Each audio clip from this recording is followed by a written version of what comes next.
ಪಾಠ ಅನ್ನದ ಹಂಗು ಅನ್ಯರ ಸ್ವತ್ತು. ಬರೆದವರು ಜೋಗಿ.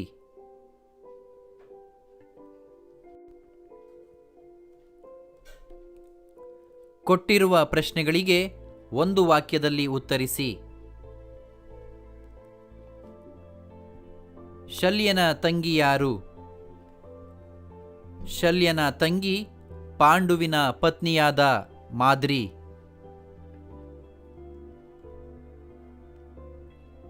ಶಲ್ಯ ಸೇನೆಯ ಜೊತೆಯಲ್ಲಿ ಯಾವ ಪಟ್ಟಣಕ್ಕೆ ಹೊರಟನು? ಶಲ್ಯ ತನ್ನ ಸೇನೆಯ ಜೊತೆಯಲ್ಲಿ ಪಾಂಡವರಿಗೆ ಸಹಾಯ ಮಾಡಲು ಉಪಪ್ಲವ್ಯ ಪಟ್ಟಣದತ್ತ ಹೊರಟನು.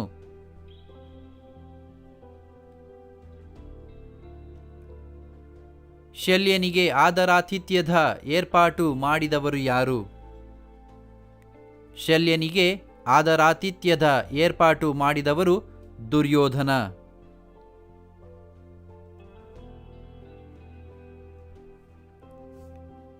ಕೊಟ್ಟಿರುವ ಪ್ರಶ್ನೆಗಳಿಗೆ 2-3 ವಾಕ್ಯಗಳಲ್ಲಿ ಉತ್ತರಿಸಿ.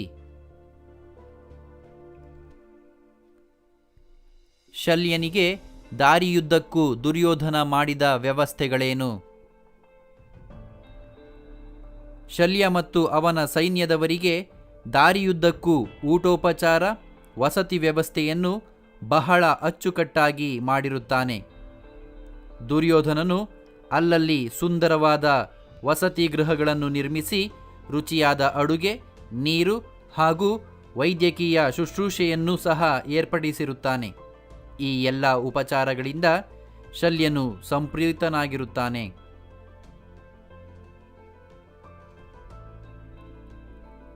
ಶಲ್ಯ ದುರ್ಯೋಧನನಿಗೆ ನೀಡಿದ ಭರವಸೆಗಳೇನು? ಶಲ್ಯನು ದುರ್ಯೋಧನನಿಗೆ ಅವನ ಆತಿಥ್ಯವನ್ನು ಮೆಚ್ಚಿ ಈ ರೀತಿ ನುಡಿಯುತ್ತಾನೆ: ನಿನ್ನ ಹೃದಯ ವೈಶಾಲ್ಯಕ್ಕೆ ಬೆರಗಾಗಿದ್ದೇನೆ, ನಿನಗೆ ಬೇಕಾದ್ದು ಕೇಳುಕೊಡುತ್ತೇನೆ ಎನ್ನುತ್ತಾನೆ. ತಾನು ಪಾಂಡವರ ಸೋದರ ಮಾವ, ಶತ್ರುಗಳ ಕಡೆಯವನು ಎಂದು ತಿಳಿದಿದ್ದರೂ ಅವನು ಸತ್ಕಾರವನ್ನು ಮಾಡಿದ್ದರಿಂದ ಅವನ ಕಡೆ ಒಲಿಯಲೇಬೇಕಾದ ದಾಕ್ಷಿಣ್ಯಕ್ಕೆ ಒಳಗಾಗುತ್ತಾನೆ.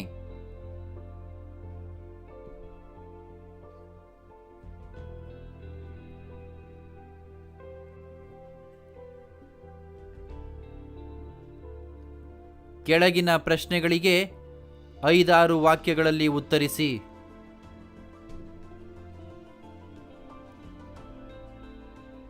ಶಲ್ಯ ತನ್ನ ಆದರಾತಿಥ್ಯ ಮಾಡಿದವರಿಗೆ ಹೇಳಿ ಕಳುಹಿಸುವ ಮಾತುಗಳೇನು?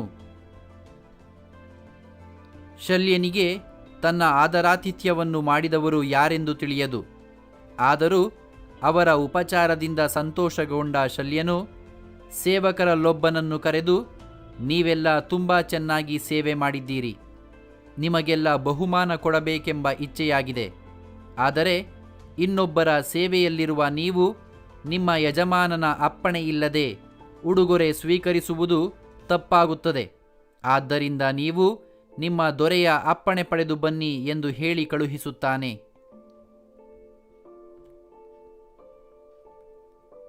ದುರ್ಯೋಧನ ಶಲ್ಯನನ್ನು ಸೆಳೆದುಕೊಂಡದ್ದು ಹೇಗೆ? ದುರ್ಯೋಧನನಿಗೆ ಶಲ್ಯನು ತನ್ನ ಅಪಾರ ಸೇನೆಯೊಂದಿಗೆ ಬರುತ್ತಿರುವುದು ತಿಳಿದು ಬರುತ್ತದೆ. ಅದಕ್ಕಾಗಿ ಅವನು ಒಂದು ಒಳ್ಳೆಯ ಯೋಚನೆ ಮಾಡಿ ಅದನ್ನು ಜಾರಿಗೆ ತರುತ್ತಾನೆ.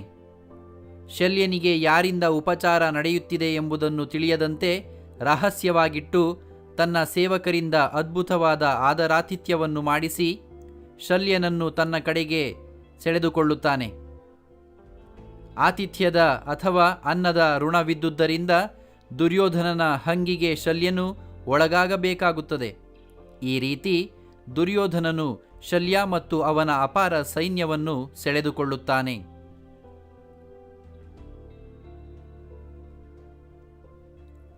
ಶಲ್ಯ ಮತ್ತು ಧರ್ಮರಾಯರ ನಡುವೆ ನಡೆದ ಮಾತುಗಳೇನು?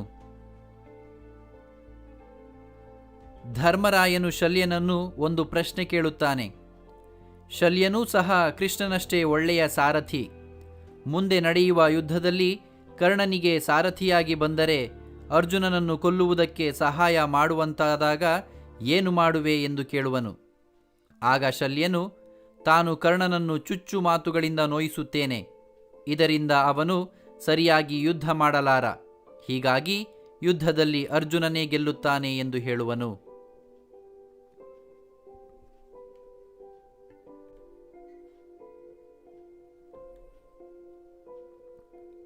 ಈ ವಾಕ್ಯಗಳನ್ನು ಯಾರು ಯಾರಿಗೆ ಹೇಳಿದರು ತಿಳಿಸಿ.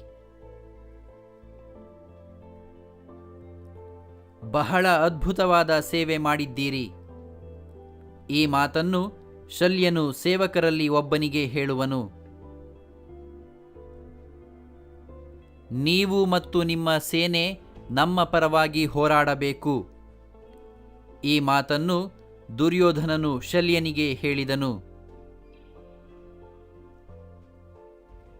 ನೀನೂ ಕೃಷ್ಣನಷ್ಟೇ ಒಳ್ಳೆಯ ಸಾರಥಿ. ಈ ಮಾತನ್ನು ಧರ್ಮರಾಯನು ಶಲ್ಯನಿಗೆ ಹೇಳಿದನು.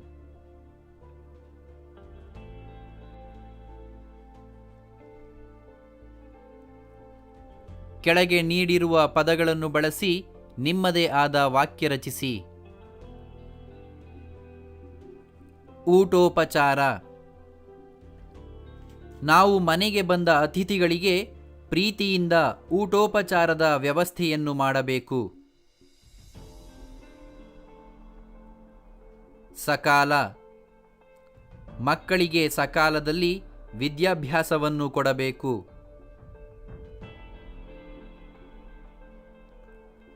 ಆತಿಥ್ಯ. ಒಳ್ಳೆಯ ಆತಿಥ್ಯವನ್ನು ಮಾಡುವುದು ಪ್ರತಿಯೊಬ್ಬರ ಕರ್ತವ್ಯವಾಗಿದೆ.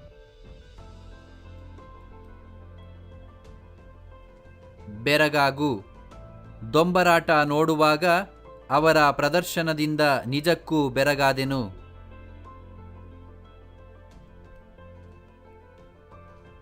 ಚುಚ್ಚುಮಾತು. ಚುಚ್ಚುಮಾತು ಮನಸ್ಸನ್ನು ನೋಯಿಸುತ್ತದೆ.